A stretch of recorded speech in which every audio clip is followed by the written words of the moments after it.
we need major reforms in the H-1B program. Okay, is it in here? No, these are older videos from back in the day when Bernie Sanders said open borders is a Koch brothers policy. And the last time he talked about H-1B workers and the visa structure. And he has complained about it quite a bit. This is not new for Bernie Sanders.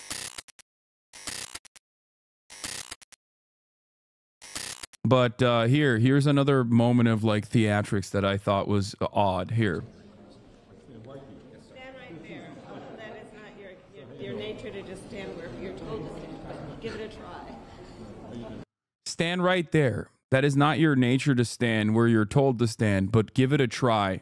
Okay, raise your right hand. Do you solemnly swear that you will support and defend the Constitution of the United States against all enemies, foreign and domestic, that you will bear true faith and allegiance to the same, that you take this obligation freely without any mental reservation? Bernie gets so bullied and I'm sick of it. Yeah. Stop bullying the old man, okay?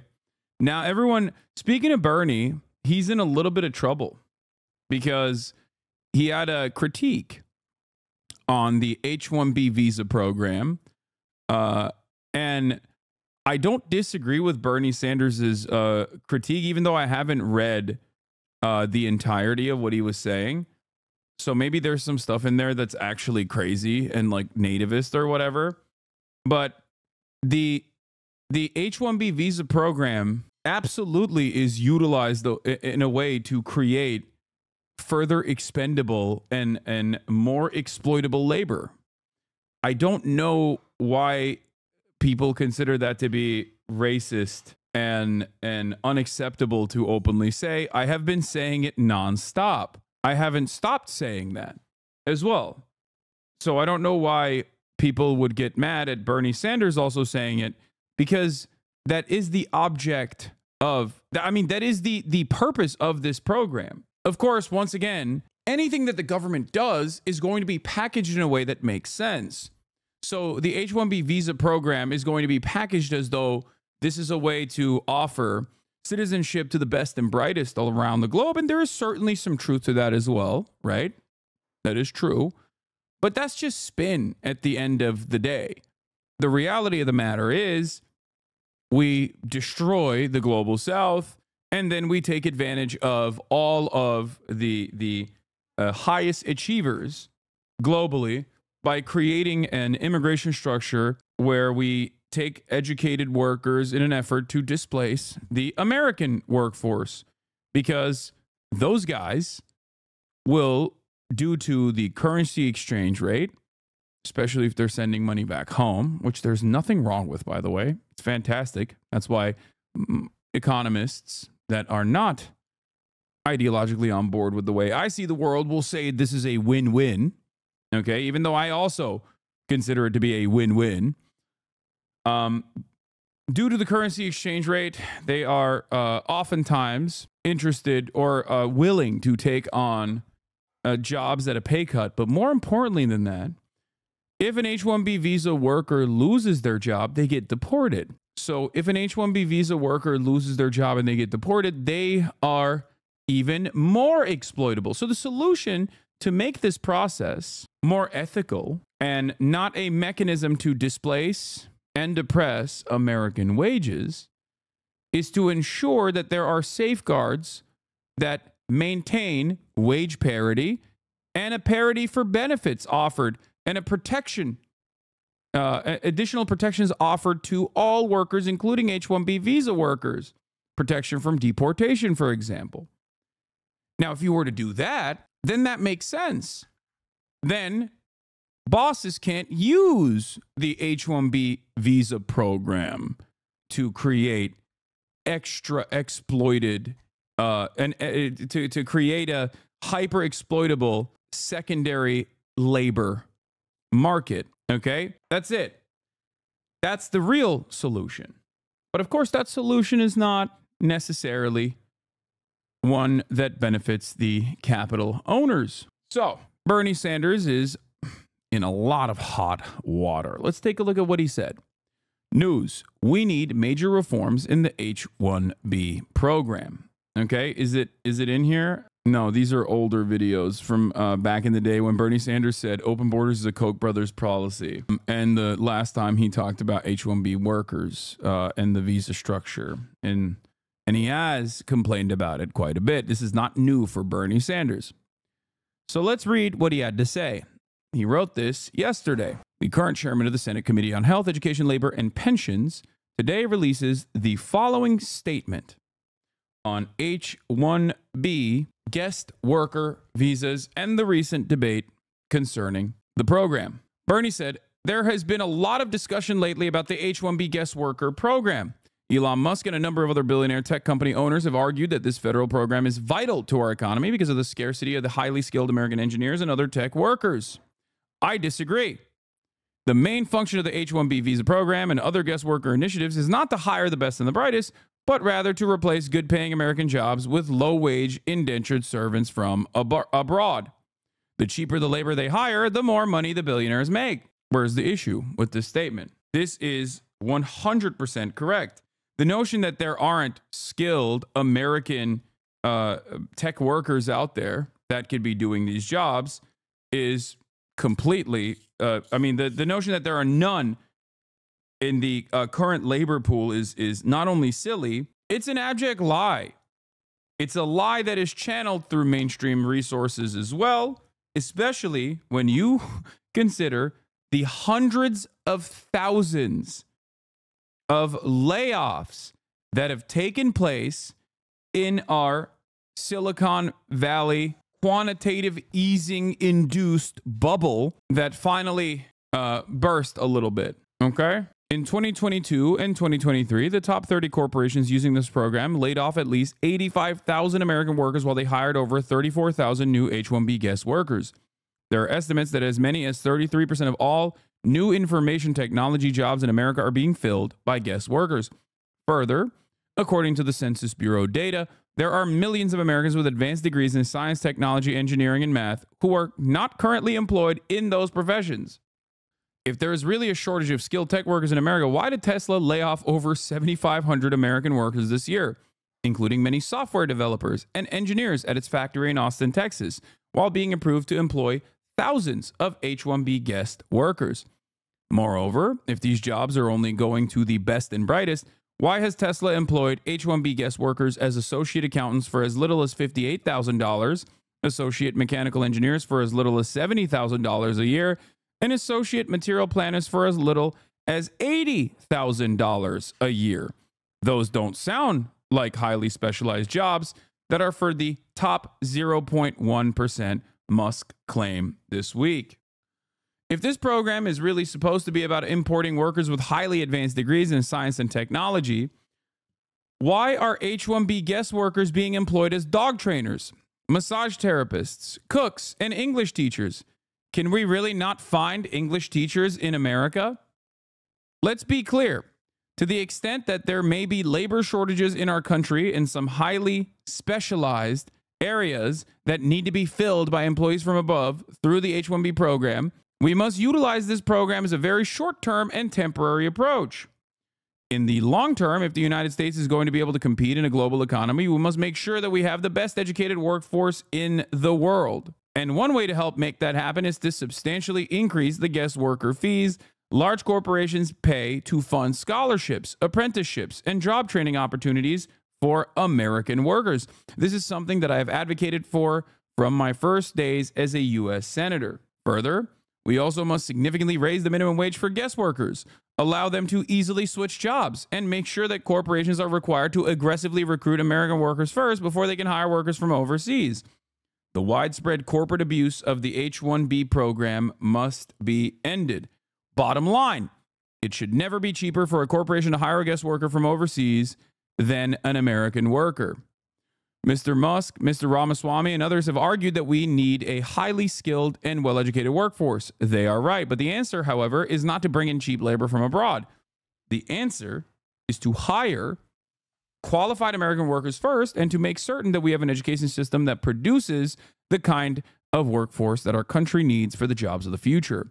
And that's not just engineering. We are in desperate need of more doctors, nurses, dentists, teachers, electricians, plumbers, and a host of other professions. 30 years ago, the economic elite and political establishment in both major parties told us not to worry about the loss of blue-collar manufacturing jobs that would come as a result of disastrous, unfettered trade agreements like NAFTA and permanent normal trade relations with China.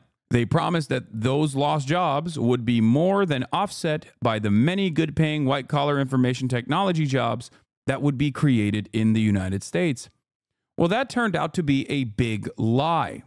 Not only have corporations exported millions of blue-collar manufacturing jobs to China, Mexico, and other low-wage countries, they are now importing hundreds of thousands of low-paid guest workers from abroad to fill the white-collar technology jobs that are available.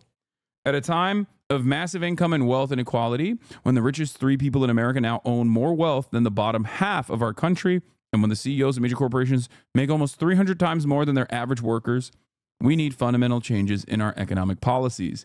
We need an economy that works for all, not just the few. And one important way forward in that direction is to bring about major reforms in the H-1B program. Now, of course, what's interesting about this process is that because the H-1B worker structure benefits capital owners, both the Democratic Party and the Republicans will end up defending it. They will defend it because, not because they are, nice, or because they want immigration into the country, or because they love, the idea that America is a land of prosperity for the migrants that are coming in here, well-educated migrants that are coming in here to work these jobs. They only care because, once again, there is additional exploitation, which means that profits will go up because it means that you can depress wages further. Okay? So that is the real reason. And the real reason why people can be endlessly racist to the undocumented migrants on both sides of the aisle as well is because there is always an endless well of undocumented migrants that are crossing the border to come and work at these very low wage jobs. Now we're not talking about the H-1B visa program. Now we're talking about migration patterns. Okay? And the more people take a reactionary stance towards migration from either party, the easier it is to dominate them. And the more you dominate them, the more you dehumanize them, the easier it is to exploit them. There will never come a time where, no matter how cruel the border policies are, where people from Guatemala, people from Mexico, people from El Salvador, and many other places are not going to seek refuge in the United States of America. They will always come to the United States of America because of what we have done to their countries. We've destabilized them. Okay? Classy if you're rich, H-1B, trashy if you're poor, undocumented. Most of this argument from the right unironically stem from white nativist anti-immigrant stances. They think Indians and the Chinese are lesser than they are. Okay?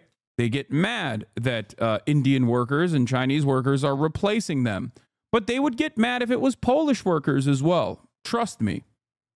Because there is a real, beyond the white supremacy, there's a real anger and resentment that people feel that they misdirect towards their fellow workers.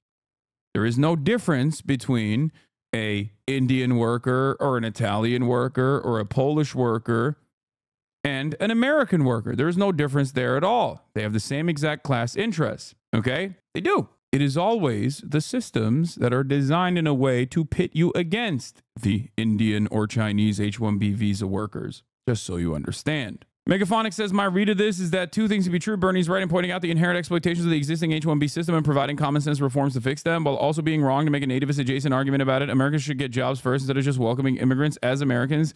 It feels incongruous for him to support easing immigration restrictions while making this argument.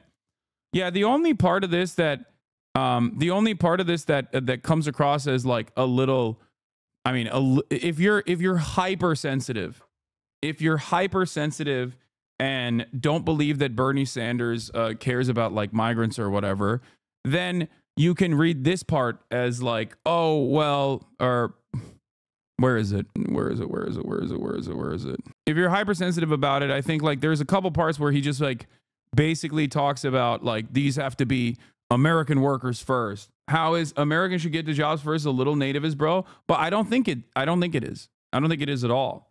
Because if you understand the H-1B visa guest worker program to be created specifically to displace the American labor pool with an easier to exploit labor force that you ship from overseas, then yeah, of course you're going to say, no, you got to make sure that you hire Americans first in the United States of America. Because if you don't do that, then you arrive at another point that Bernie Sanders makes very clearly here. You arrive at NAFTA. You arrive at permanent normal trade relations with China.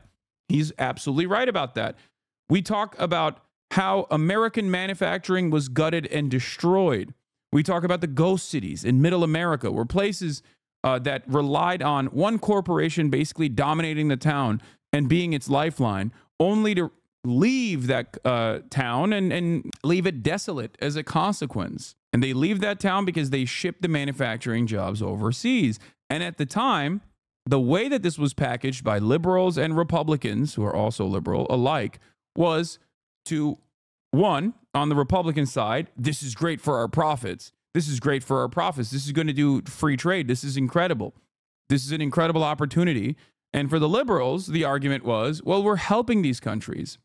Now, of course, in most circumstances, American dominance continues, and therefore, those countries are not able to take in the foreign capital and use it to their advantage. China is the one exception to the rule, and we have never forgiven them for it.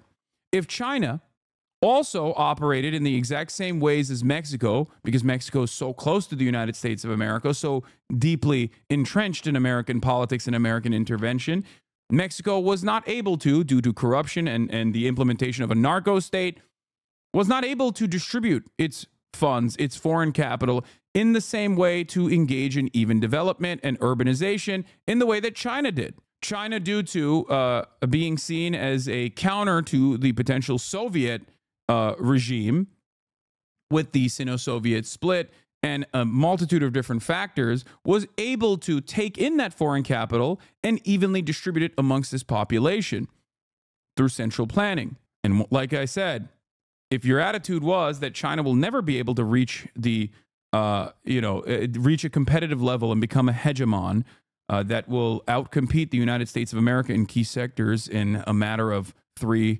to 4 decades, then yeah, you're thinking, yeah, we can consistently keep dominating them and use China and the Chinese population as, slave labor overseas. The problem, however, is that due to central planning, due to a genuine interest in building the Chinese nation state, China was able to take that foreign capital and distribute it in a way that genuinely improved the lives of 1 billion Chinese people, taking 800 million Chinese people out of the throes of abject, extreme global poverty in a matter of decades. This is unconscionable, and it is completely unacceptable, and that is the reason why we are already in the throes of a second Cold War, this time against the red threat of China. The liberal take on what he said is in fact the racist take.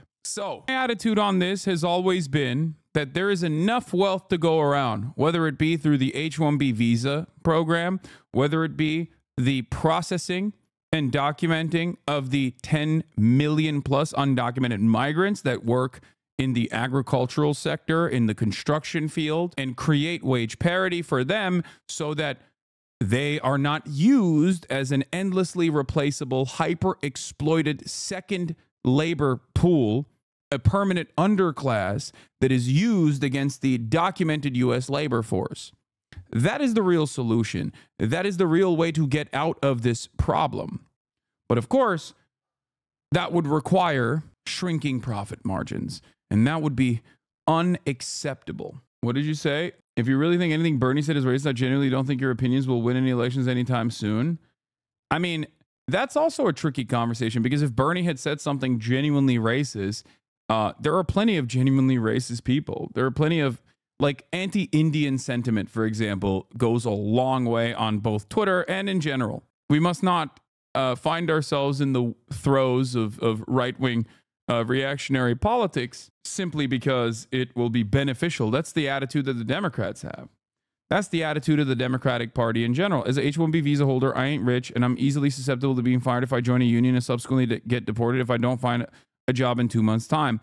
Also, the path to citizenship or green card takes so long. Have already spent 10 years in the U.S., 15 plus years to get my green card. Brian, kill me. So yes, we are stuck in limbo half our lives. Exactly. This is the reality of the H-1B visa guest worker program. This is what it is.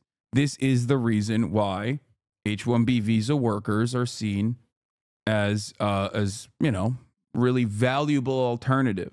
Once again, do you think Bernie is nativist under the cover? No, I don't. I don't think Bernie is a nativist under the cover. Like, I don't think he's like secretly a racist guy who's like, I do not care about the Indian workers. I am, obviously, as you guys know, pro-immigration, pro-immigrant, and also pro-workers' rights. The problem is most people cannot see beyond the neat little confines of American capitalism. So if you cannot envision a world where capital dominates, you cannot understand my advocacy. And if you cannot see past the point of capitalism, if you treat capitalism as though it is the norm, as though there is no other alternative, or the alternatives are far worse and far more deadly, far more devastating, then yes, of course, you are going to constantly look for bandage solutions. And those bandage solutions are going to always be right-wing reactionary. If you cannot envision a world where the American criminal justice system is dramatically changed, right? Where we focus on rehabilitation rather than incarceration, where we try to solve the underlying material inequalities where crime manifests, then yeah, you're going to be like, crime is out of control. We have to do something about it. You're going to have the shaky Gurga, Uncle Jenk attitude on crime. You're going to say, there's crime everywhere. We got to deal with it. We got to deal with it. How do we deal with it? Well, through more apprehension, more detention, more draconian measures, please. I look to the past 200 plus years of American history and American attitudes towards crime and punishment, and I see an abject failure of that kind of attitude. America has some of the worst crime and punishment systems on the planet. One of the worst, one of the most inhumane structures for criminal punishment.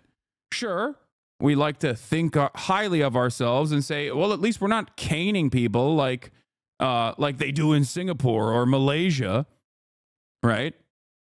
We don't have corporal punishment, but we still torture the overwhelming majority of criminals under the overwhelming majority of convicts, overwhelming majority of criminals under our criminal justice system. We punish them excessively, okay? We don't hang people. We don't shoot them.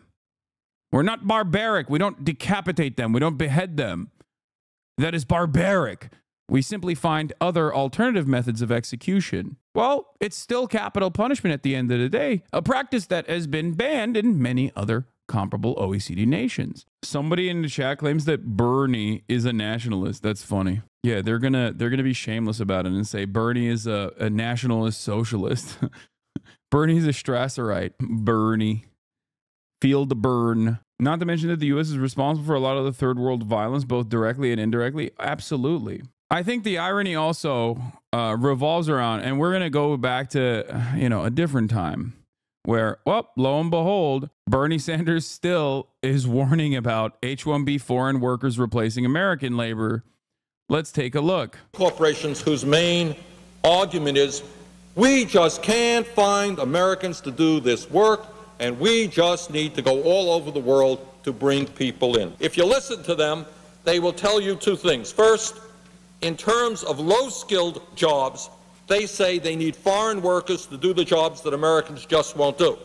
And then, Madam President, this is what really gets me. They tell us that they need more H-1B visas because Americans are just not smart. I do see a lot of myself in Bernie, I'm not going to lie, where people constantly misunderstand his position, yell at him endlessly, and act like he's brand new, act like he's behaving brand new, and then you go back in time. No matter how far back you go in time, he literally is saying the same exact things.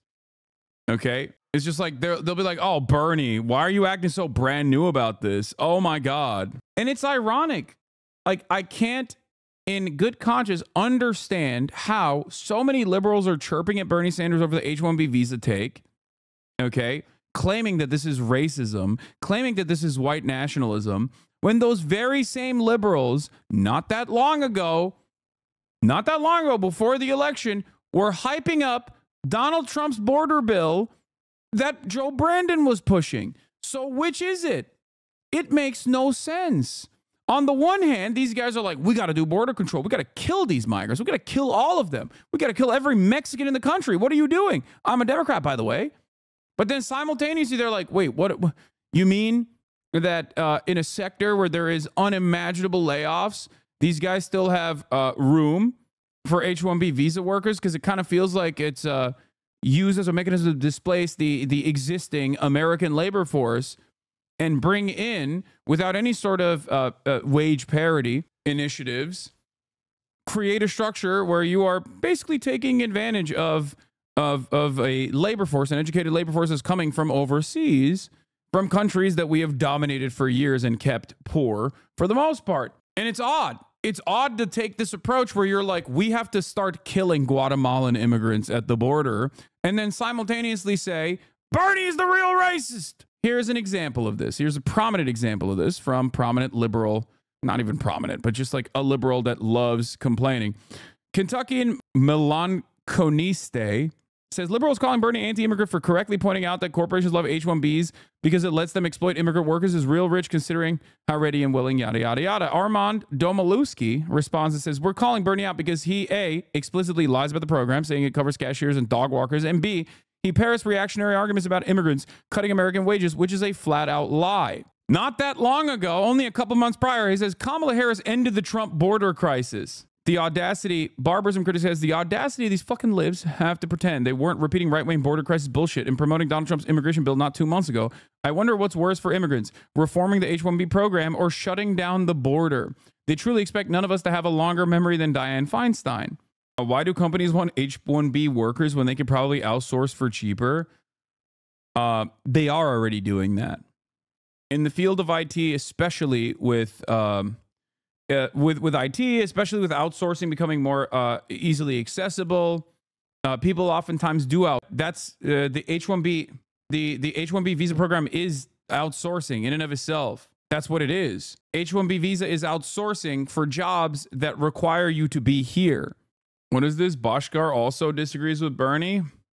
I think Bernie's complaints are wrong on a few levels, and we need to make the case for benefits of immigration. But Bernie has had these views on H-1 programs forever, and support for varying degrees of restrictionism were a part of social democratic labor-backed movement for decades. Matt Bruenig responds to Noah Smith. It's just absolutely pathetic watching leftists trying to hop on every right populist bandwagon 3 weeks late. Oh, hey guys, we hate Indians taking your jobs too. Aren't we cool and populist? Most pathetic political movement. I think this is a false interpretation, understandably, from Noah Smith, who is paid to be wrong.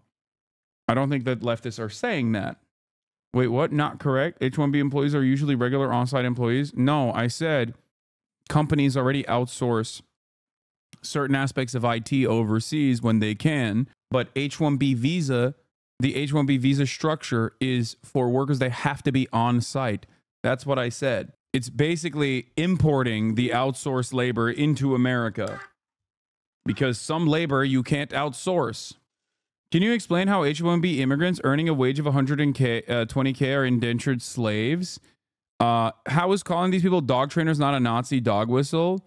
Oh, easy answer. White workers of the world unite. This is yours and Bernie's take, by the way. Yes, you guys are nativists. Yeah, I'm obviously a white nationalist, white nativist guy. And certainly not someone who's been living on U.S. soil since the year 2009, who has advocated for immigrants in more comprehensive ways than you ever will for the rest of your life.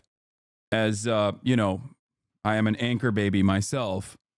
But thank you. Thank you. All right. So at least the Nazi was right and honest when they said the H-1Bs because they hate immigrants. So here's the thing. Can you explain how immigrants earning a wage of $120K are indentured slaves? Great question. Let me tell you. If the actual job for that process, which is already lower than what it's supposed to be, because it's, you know, that's how you generate profits under capitalism. if the actual job previously, the wages for that same job previously was $200,000, and now you are able to make someone do more work for only $120,000, then yes, you have successfully lowered the price, lowered the wages for that same exact job, and you're even getting more output from that same worker. Why are you getting more output from that same worker? Because that worker has an additional vector of exploitation. If they lose their job, they have 2 months to gain, 2 months to find gainful employment, or else they get deported. Okay? This is something that I've talked about quite a bit. This is just, you know, incredibly coercive. So that is how it works. Because if you lose your job as one of the many H-1B visa workers that are currently working on U.S. soil, like many of my chatters, including the one that just talked about their experience, correctly told you, it takes 10 to 15 years minimum to even get a green card through the H-1B process. That's number one. Number two, when you don't have a green card, when you don't have permanent residency, when you don't have a pathway to citizenship, you are easier to exploit. That's how it is. I agree with you and Bernie a lot, but was it really hard for him to put a footnote in his take like P.S. racism against brown people bad instead he compared them to dog trainers? No, the reason why he brings up dog trainers in his argument is because the H-1B visa program is not for the tippy top of labor, and there's no other way to get these guys to work in highly specialized fields. And instead, H-1B visa workers are used in entry-level positions to outsource American laborers. That's it. And that's correct. Okay?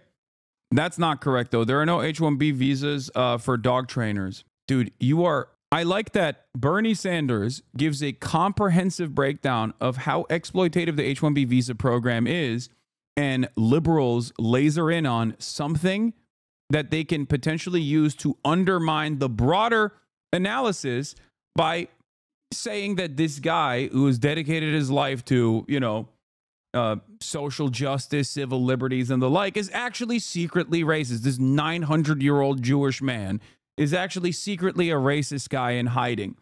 And it came out now. He's actually racist, and he's using left populism to finally finally get his true white nativist agenda across. Yeah. I don't think Elon Musk should be allowed to hire H-1B analysts, accountants, or engineers from overseas at Tesla who are paid as little as $52,000 and can have their visa taken away from them by their boss if they complain about unfair or illegal working conditions. That is the point. That is how it works. Eric Levitt says, I don't think that getting paid a six-figure salary to work for a company that you can leave for a different company, so long as the latter also agrees to sponsor a visa, is much like being an indentured servant. But it absolutely is. You can point to how much the median yearly income of people approved to work on U.S. and an H-1B visa is all day, every day. Okay? You can do that all day, every day. But if the actual payment, if the actual median yearly income for the people that are being displaced was significantly higher than that, and also on top of that, these guys literally have to rely on this job to stay in the United States of America, then it doesn't matter. It is exploitative, and that's the reason why people are doing it. Because the inverse of this is so funny to me. Do we think that Elon Musk and all of these mega corporations are actually like, in the ways that these Nazis see the world, trying to make America more brown or something, like actively? Is that what we think is going on? For good reasons, by the way. Like, because diversity is a good thing, right? I believe that. I'm a product of that. Okay? Is that what it is? Do we really think Tesla's like, no, we just really love diversity, and that's why we're doing this? Who are these baby brain chatters? Liberals were already pro-deporting us and wanting to destabilize Mexico with their New York Times hit pieces on judge elections in Mexico, and now with the New York Times story about how homemade fentanyl on top is a gas range stove is crazy. Fentanyl requires a functioning lab with ventilation systems. Yeah. That's what's really funny. That chatter's an idiot. I'm a software engineer and data scientist. Visa workers are paid on average 30 to 40% less, and the cost of importing the visa workers are on the government as tax credits, and they're used to threaten local engineers from asking for raises. Is very exploitative. Neoliberalism started this insane practice before it was just immigration. This is not nativist nationalist take. Test the nativist argument. Put all Scandinavians in the H-1B, but no farm hospitality worker place. How would those who think for a second H-1B is about anything but tech bro economics might think differently? This is exactly the same as pocket watching your house or car. What's the point at which it is unacceptable depression of wages? Yeah, I mean, it's just a way for liberals to maintain the current status. And some are duped into thinking that this is a way to do anti-racism. And there is a lot of racism involved in this conversation, which is something that I frequently cover as well. And it's always funny because some people will come in here and be like, why aren't you talking about the racism angle when I do? Or when they come in and say, why are you talking so much about the racism angle? This is about displacing American laborers, which I also talk about. It's both. It's both. Anyone who says American jobs for Americans is racist are proving that they think Americans are white only. Yeah, that's also another part of this conversation as well. So what's really interesting about this story, in my opinion, is that there is evidence across the board that even suggests that H-1B visa worker programs are not used as a mechanism to suppress American wages. Now, the irony there is that it's not because the the documented migration coming into the country is actually getting paid fairly. The argument is that American workers themselves also have so many vectors of pressure that also make themselves endlessly exploitable. That is the real reason. Okay? And even then, it still obviously is cheaper across the board. But beyond the wages, the real vector of exploitation for H-1B visa workers comes from the fact that you can make them do two people's jobs. You can lay off half of your workforce and replace it with a much smaller number of H-1B workers. Is it because they are simply harder workers? No one across the board is a harder worker than the other worker. It's just that they have more incentive to want to stay in the country. So they are easier to exploit. So sometimes it doesn't even bear itself out in wages. The difference in wages, I mean. So say clearly to your chat that there's no depression of wages tethered to immigration because that's what they're claiming and it's nativist. No, there is. There is a depression of wages tethered to immigration. What are you talking about? How many times have I talked about undocumented migrants in this broadcast? Even outside of the H-1B program, what do you think an endless sea of undocumented migration does to American wages? It is specifically the point. The reason why these are not documented laborers, and even if they were documented laborers like the H-1B visa program, that would still end up creating some level of wage depression.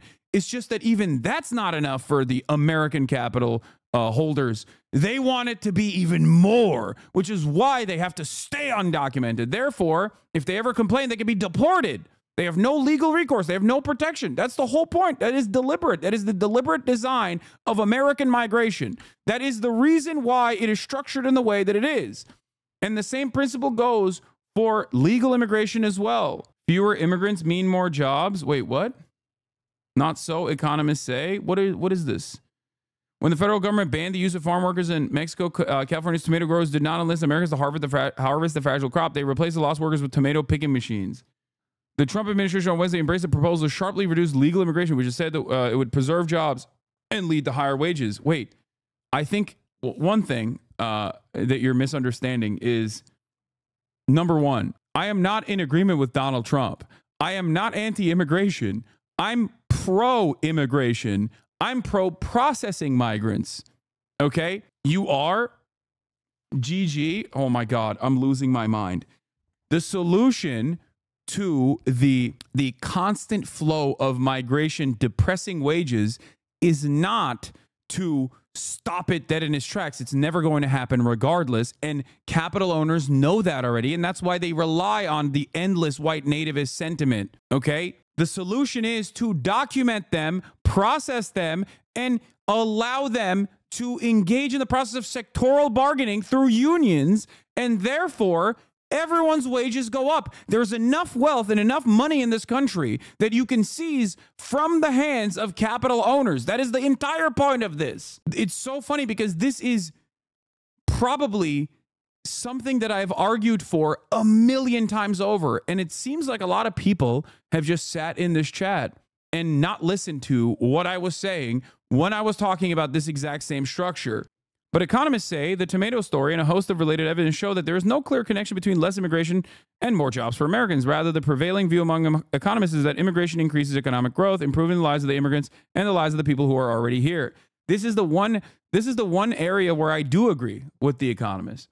Okay? Immigration is a win-win, except immigration, if done correctly, if done in an ethical manner, would be a win-win. Okay?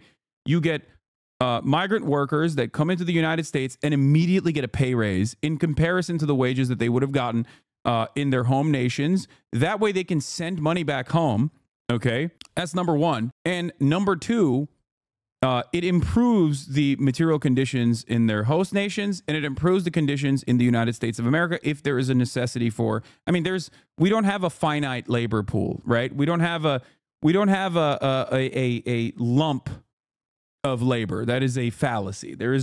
But the way that the immigration structure is designed, where you do actually have a second-class migration and a permanent underclass in the form of undocumented laborers, you do create a lump of labor, or rather, you do create a structure where you can basically depress the wages across the board because they can always be replaced. American laborers can always be replaced with undocumented laborers. Honestly, one of your most salient points you ever made, at least for me, is when you said you deal with undocumented immigration by improving the living standards of said country, or make immigration so brutal that it's pretty much a death sentence or a slavery sentence if we did not reform immigration. Yes, there's only two ways out of this.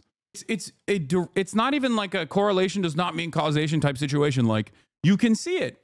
You make the economy scream in Venezuela in the way that the Trump administration did through a rigid sanctions regime. And then lo and behold, what do you get? More Venezuelan migrants coming into the United States of America, seeking asylum, understandably so. That's it. There is a direct line right there. And it happened not that long ago. We saw it. We experienced it. Chowder's making a basic mistake in former logic. Exploited immigrants do cause suppressed wages, but reporting them does not necessarily raise wages. It's not nativist or contradictory to recognize that. Yes. The only issue here is that the thing I advocate for ends up being infinitely better for every single American worker and all the migrant workers as well. It improves their living conditions, but it harms capital owners. It harms their profit margins. That's it. And that's the reason why it is completely unacceptable. So you can have a conversation about the racism of this subject all day, every day. You can talk about how racist it is. And there is certainly a lot of racism at play here. If you are selling this concept to a reactionary audience, you talk about how Indians are bad and they're not America. You can't create a nation with the children of immigrants, right? Like you can't maintain your country with the children of migrants or whatever people say, which is incredibly racist, right? American dominance also comes from American diversity. There is not a single person in this country, with the exception of Native Americans, that cannot trace their lineage directly back to someone that did not belong on this continent initially. It's so stupid to say this. It's so unimaginably hypocritical to say this, right? Having said that, however, the way, this is why I always recommend Aviva Chomsky's book, specifically talking about the way that like people became undocumented. Okay. She's written extensively on this. They Take Our Jobs in 2007 and 20 other myths about immigration. But the one I'm talking about is one of her latest books, which is Undocumented, How Immigration, where is it? Hold on. Undocumented, How Immigration Became Illegal. She wrote this book in 2014. It's a great book. It basically talks about the concept of an undocumented migrant and why it exists and what it is utilized for at the behest of capital owners. Okay? That's why when people say no human being is undocumented, what are you talking about? Yeah, it sounds like squishy lib shit, but it also is true. What do you mean undocumented? What's the difference? What is the difference between someone who is an undocumented laborer and a documented laborer? There's no difference in terms of their class interests. It's not like undocumented workers are monolithic. It's not like undocumented immigrants are monolithic. They're coming from all around the planet, from so many different places, different walks of life, different ethnicities, different backgrounds, different creeds. You think they all are monolithic in their understanding where they're coming in? No, the only difference between an undocumented worker and a documented one is paperwork. That's it. They want the exact same thing that you want. Shelter, food, fill their bellies, a better future for their children, a better life. That's it. There is no invasion occurring. You know what I mean? That's just racist nonsense. And just like I've said time and time again, there's only two ways out of this. You either make the process of migration so costly, so taxing, and so incredibly cruel, okay, that you put undocumented laborers in concentration camps and you discard them as though they are not human. And that can be done through decades of dehumanization, which we are doing already. We're leaning in that.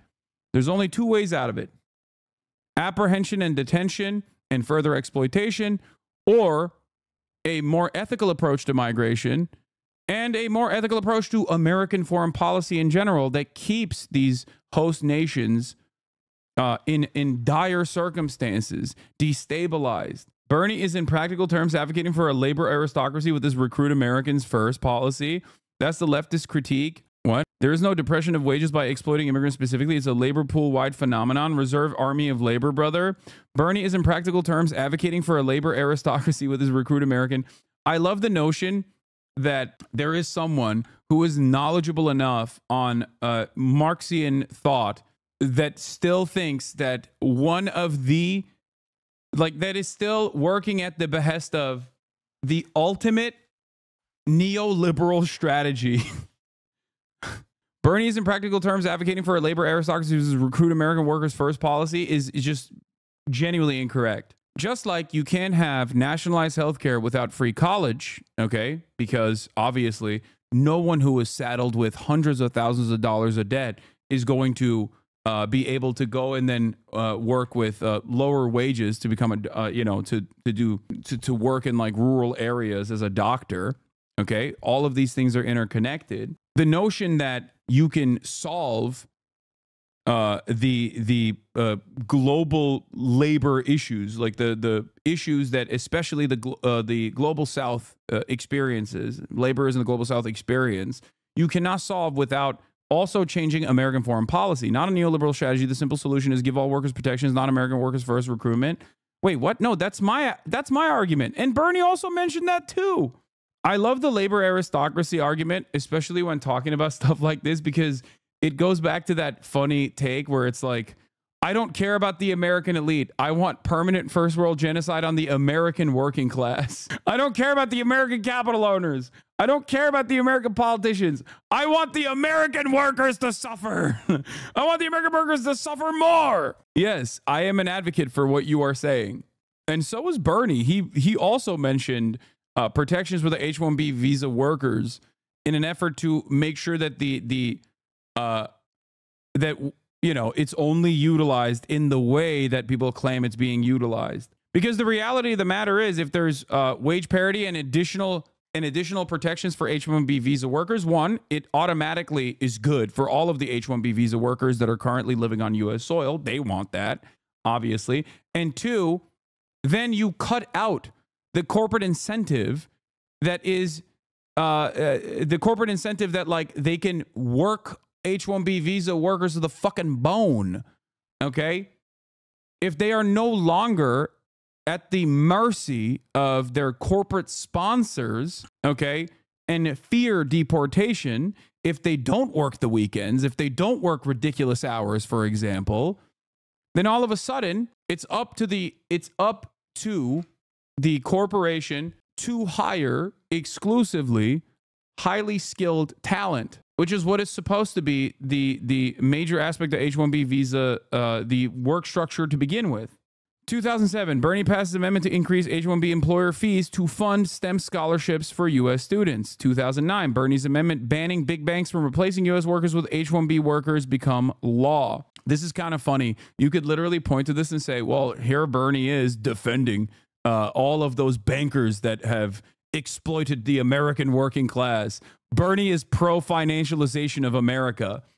Bernie is pro-financialization of the globe. Here he is defending the workers at banks. 2016, Bernie slams Disney for replacing U.S. workers with H-1B workers in Anaheim. The H-1B combo. Libs got mad that Nazis are dumb enough to think Bernie was on their side on this. It's two types of idiot with no material analysis. Yeah, that's why I say everyone's a liberal at the end of the day. Would you support a union for tech workers? Wouldn't that be similar to business unionism? Wait, what? Why would that be similar to business unionism?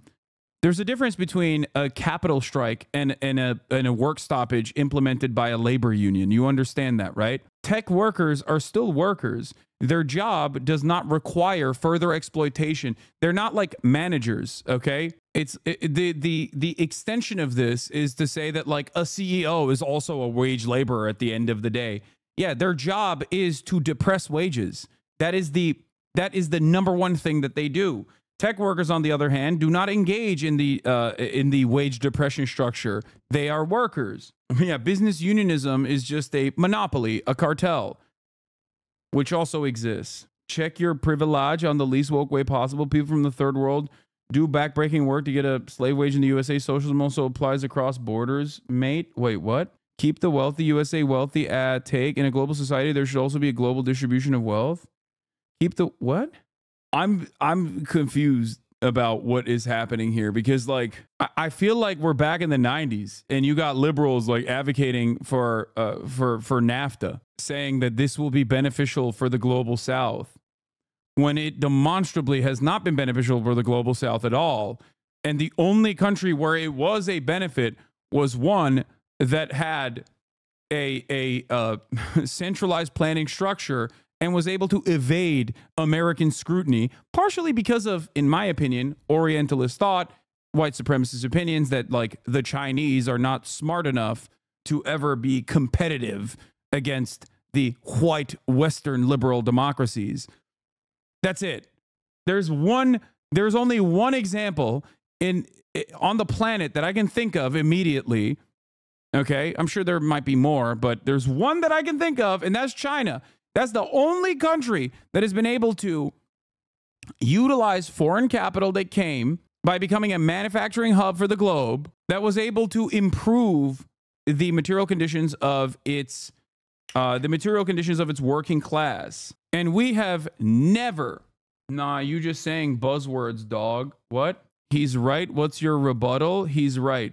He's right to what? I'm just saying buzzwords that all of these mega corporations are actually doing an H-1B visa structure, not in an effort to have an endlessly exploitable pool of talent, instead that will inevitably and has displaced the American labor force, but instead they're doing that because they are interested in improving the material conditions of the entire globe, specifically the global South. Is that what you're saying? Like you're actually bought in on the argument. What does this? Yeah.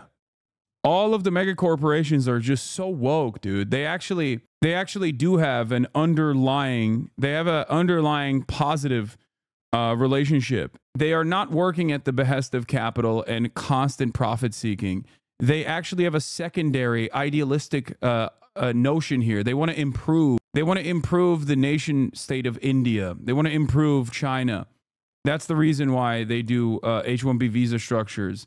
That is the real reason. The issue here is that he thinks it's the same as migrant worker who works in agriculture when it's significantly different to that. It doesn't matter because it is okay. In practice, in application, it is the same. Okay. If the price point designed by, if the median wage designed for that specific sector, that specific field, that specific job is higher, then it is the same. It's just we're working with profit margins in certain instances with significantly lower wages, or much higher wages than the average American in some instances. I feel like Bernie's just categorically right as a South Asian American. The current H-1B system fucks the American skilled workforce, but more importantly, causes brain drain in India and other recipient states of H-1B. It's so messed up the Indian populace subsidizes the education of a skilled worker, only for them to take their talents to the West for some extra bucks instead of helping the global South flourish. I mean, brain drain is one aspect of this, certainly. I think that, let's be real, H-1B only exists as a white collar... What? H-1B only exists because white collar companies can't easily get away with undocumented workers as the ag industry. Well, also, yeah, it's because white collar companies need specialized workers. H-1Bs is currently implemented increased worker exploitation and depressed wages. That should be the end of the argument. It doesn't matter if it's U.S. citizens or immigrants being exploited. It's still exploitation. Engels and Lenin talked about how certain unions in England at the time were run like businesses, which meant that they would be more aligned with the bourgeoisie. You could argue that tech workers, many who make 4 to 5 times the average wages of the American worker. Yeah, you're right. Because as you know, the more money you make as a wage laborer, the less you are a wage laborer. That's also what Marx was saying. Dude, what are you talking about? What is this argument, dude? That's not how anything works. Okay, first of all, you're wrong. Tech workers do not make 5 times the average laborer in the United States of America. Okay, this is class politics. Income has nothing to do with that. It's ridiculous. Why do I talk so extensively about like players unions in the NBA, for example, or SAG-AFTRA and its protections that it offers to high-paid Hollywood celebrities? No matter how much money people are making, unions in any sector are tasked with making sure that they are getting back more of the value that they're creating for the capital owners. That's it. It's super simple. In any sector, in any field, $1 billion a year. Okay? That's it. That's it. It's adjusted to how much value that they are generating. I've seen an incredible engineer with an H-1B get stuck in a position severely underpaid, had now years of experience than me. I was making $25K more. I was transparent about my pay, and they were able to go back and get more money. They get absolutely abused by our system, and it's by design. Salam, off topic, but a valid question. Do you not think your fundraising campaign that raised funds for Palestine way back gave Hamas the ability to carry out the 7th of October 2023 attack, even if not intentional? It's just something that weighs on my mind that I wanted to ask. Yes, the Palestinian Children's Relief Fund and the many other on-the-ground charities that we worked with that have to be sanctioned by the state of Israel to be operational to begin with inside of the Gaza Strip. Some of those children actually carried out the October 7 attack, even though we fundraised after the October 7 attack. That's the funniest, just curious take. Yeah, that's funny. No shot we arrived at Asand at October 7. Yeah. Even though we fundraised after October 7, so that automatically disqualifies what you're saying.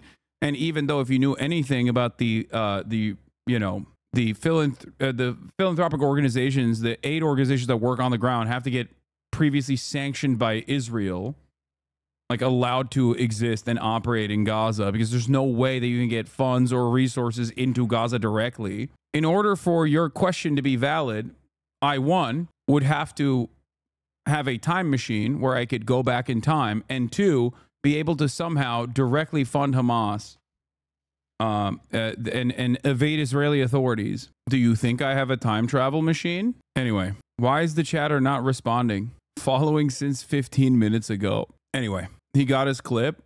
I don't think that there is a good clip there for him in my response. What is this? Bernie's not responding to the full claim. Dude, you think I'm going to read this like Elon Dick Rider writing an effort post? His description on his Twitter says, "Make nuance cool again."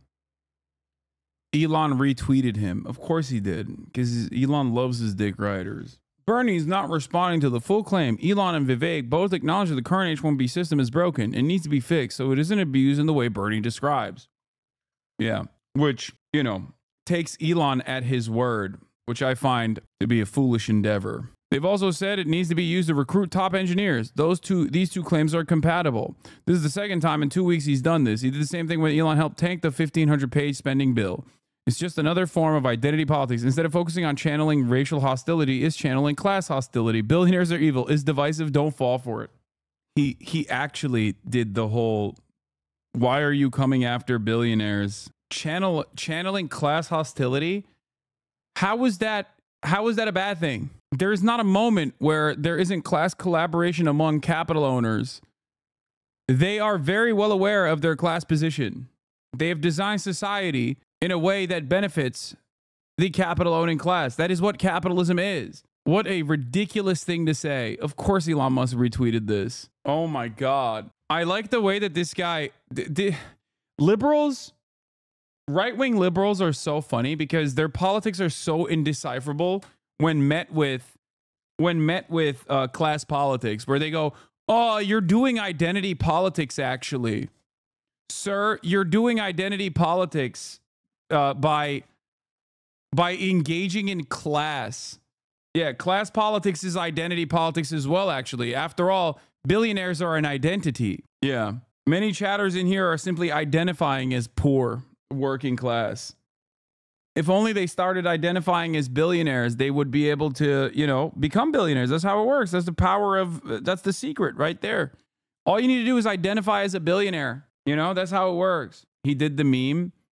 Yeah, don't replace the culture war with class war, bro. Please don't worry about why you pay more in taxes to billionaires. Worry about the war on Christmas, the trans agenda. Please, bro. Stay distracted, bro. Broke mindset. Yeah. Person of C-suite. POC. Person of capital, please. The real POCs are not people of color. It's people of capital. Anyway, here's where Bernard has been on this issue, okay? We covered the irony of a lot of people who were 100% with the reactionary anti-immigrant sentiment expressed by the Democratic Party at a time when undocumented migrants are under attack, okay? And how much these very same liberals were advocating for that, only to turn around and be like, and Bernie is wrong when he says that the H-1B visa structure is created in a way to displace American laborers with migrant laborers that can be exploited even further than the American laborers, which are already hyper exploited. Not enough to be computer professionals, engineers, university professors. Just can't find anybody to be a university professor. Accountants, I guess Americans don't add very well. We can't do that work. Financial analysis. Nurses, I guess we just don't have the capability of producing nurses. Psychologists, Americans, I guess, can't do that. Lawyers. My God, if there's anything the United States is capable of producing are lawyers, but I guess we need more lawyers to come into this country as well, and elementary school teachers. Madam President, I guess the young people who graduate college in America are not quite qualified to be school teachers. Now, Madam President, if Americans won't take low-skilled jobs that pay poverty-level wages, and presumably if they're not smart enough to do high-skilled jobs, I think the question we have to ask is what kind of jobs are going to be available for the American people. We can't do low-skilled jobs. We can't do high-skilled jobs. Hey, what's there for us? And I happen to think that the Congress should be spending a lot more time discussing this issue and making it easier for us to create decent-paying jobs for American workers instead of allowing corporate interests to drive wages down by importing more and more people into this country to do the work that Americans should be doing. Whoa, Las Vegas guy had his manifesto released? Whoa. That's crazy. We'll take a look at that in a second. So Matt Bruenig has a response. The various guest worker programs have drawn left-wing concerns for a long time. It was a major focus of Jobs with Justice when I worked there in 2011. EPI had a big H-1B report in 2020. You should broaden your informational universe, he says, which is the kindest way to dunk on Noah Smith. Basic argument is that guest worker programs create a second-class tier of worker, which is bad for both the guest worker, exploited, vulnerable to abuse, and native workers, undermined by second-class worker tier. It's basically the same argument as abuse of independent contractor status. Of course, the challenge is that these issues could be resolved by reducing guest work and increasing actual immigration, which draws other sorts of opposition, or reducing guest work without increasing actual immigration, which also draws other sorts of opposition. Another possible solution I've thought about would be universal unionization, sectoral bargaining, the usual stuff. I don't know. it seems like that could be a way to solve the problem. It just seems like it doesn't matter where you come from. It doesn't matter if you're from India, China, or from Oakland or Ohio, Springfield, Ohio. It doesn't matter. As long as you're a part of sectoral bargaining created by a union structure, you just get a basic level of wage and benefits, compensation and benefits that are given to you regardless.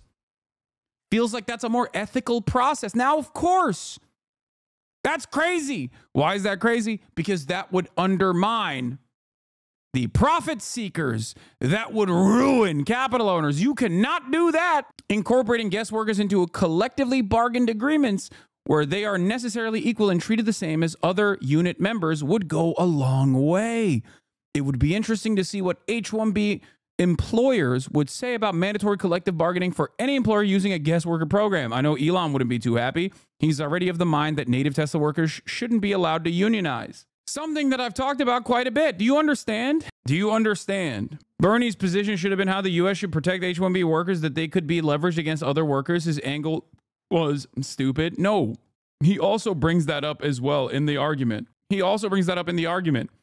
But if you are an American politician and you are watching certain sectors eviscerated, mass layoffs for tech workers that are highly skilled workers, American tech workers that are highly skilled, educated, and underemployed, then yeah, I think mentioning that first and foremost is apt, especially because he did also mention protections for the H-1B visa workers as well. But Bernie said dog trainers, and I didn't like that phrasing, so we unfortunately must continue the status quo. Yeah. Not gonna lie, I'm starting to become a hater as well. To be honest, you're a bit too often vindicated. It's just a bit suspicious at this point, not gonna lie. That's a weird reason to be angry at me, but okay. H-1B visa workers only want to come into America because we've destroyed their home domestic economies, and a lot of these job sectors are held them back, so they're decades behind. I mean, that's one part of it. There's a reason why you're not seeing a tremendous number of like Norwegian workers coming into the United States of America in the tech sector or something. You know what I mean? If your domestic conditions are apt, if your domestic conditions are fine, you are not going to seek out. By the way, yeah, I know that guy, that chatter was joking. That was an XUC point law. Isn't it suspicious? He's always on the right side of issues. That is wrong. They do come, but they get their green cards faster. No, not by the same numbers, though. I mean, I would love a breakdown of where H-1B visa migrant workers are coming from overwhelmingly. I would suspect that it's overwhelmingly from countries that are poorer across the board. A bleeding Representative Virginia Fox is currently receiving medical attention, holding her nose as she receives AIDS. Appears to have fallen down marble stairs on the west side of the house. Lots of blood, but officer tells me she's okay. As press is cleared from the area, she is conscious and talking. Virginia Fox is 81 years young. Someone said there were 25 people from Norway. Wait, 420. Oh my God. H-1B visa petitions by gender and country of birth fiscal year in 2019. 74% is from India. 11% is from mainland China. 1% is from Canada. 0% is from, Lord mercy, like Iceland. The total number is 33. So small, it's just 0%. There's also different visa structures for like there's also different ways of getting legal permanent residency in the United States of America for different countries. So this doesn't show the entirety of the story. But if you're looking at H-1B in general, if you're from a country without many H-1B holders or petitions, the H-1B program actually works and you can get your green card faster. There's also obviously the number of citizens that live in those countries, obviously, a much larger country. Why Indians in particular? What knowledge do I lack here? Massive country, living conditions are not up to the same standards of the average citizen in the United States of America. And they all speak English. They learn English and speak English. Poor English-speaking country that the Western forces have dominated and kept destabilized and poor for a very long time. Hyper-capitalist and also very educated. Yeah. India is the largest English-speaking country on the planet, and also currency arbitrage. What is the percentage? What is the number of English speakers in India? The number of total English speakers in India is 228,538,090. Okay. The United States, the number is 297,400,000, at least according to Google. List of countries by English speaking population. I don't think those numbers are completely accurate. So less than 25%. Dude, what are you talking about? It's almost the size of the number of English speakers is virtually the size of the American population. Like it's almost up to the... America is a country where most of the citizens barely even speak English to begin with. That is a ginormous population of English speakers. Bro, the population difference, though, you are not making the point you think you are. No, I am making the point I think I am. It doesn't matter what percentage of the population of India speaks English. What matters is how many English speakers exist in India. That's the point. That is the reason why. That is the reason why it is a perfect opportunity for American corporations. If you ask me the question, like, why India, this is the answer. If you look at the list of countries by English-speaking population, what is this? Eligible population? What does that mean? Total number of English speakers. Number one is the United States of America with a total number of English speakers being at 297 million. Number two is India with 228 million. Nigeria is number three with 125 million. Why would the per capita matter in this situation? Why would per capita matter at all in this situation? You have a country where there are 228 million people that speak English. The language barrier is a massive barrier for foreign labor. Per capita in this regard doesn't matter at all. We are not making allocations for countries with what their percentage of English speakers are. If you combine India and Pakistan, the number of English speakers in India and Pakistan combined is larger than the number of English speakers in the United States of America. Are you for or against it? People fixated over the country? What do you mean, for or against what? I am for migration into the United States of America. I understand that it is part of the reason why America is the country that it is. Immigration, on the other hand, cannot be used as a mechanism to further exploit both the migrant population that's coming in and also the documented labor pool that exists in the United States of America. Currently, as it stands, given that this is a capitalist nation, that the way that this works is that the H-1B visa structure, the H-1B visa structure is used as a way, privileged add take. Okay, if you say add one more time, I'm going to laser you. India's data is from the 2011 census. Today, almost all of India speaks, reads, and writes English. Also, hi chat. I mean, I'm sure it's higher. I don't think it's all of India, but cringe as Zoomer lingo. Inspo for less swearing. I have been swearing less so far, and I'm going to continue swearing less, even though chatters do make it hard. Despite his rhetoric, Senator Bernie Sanders still voted to drastically increase H-1B visas in 2013. What is this? This administration was great. They're the ones that created the economic policies that the next one is going to take credit for, like many of the House members who show up to ribbon cuttings for projects they voted against creating. The literal only people who say Biden was an effective president are paid to say it, like you, for example. Mike from PA still dunking on the Kamalacrats. Okay, now let's move on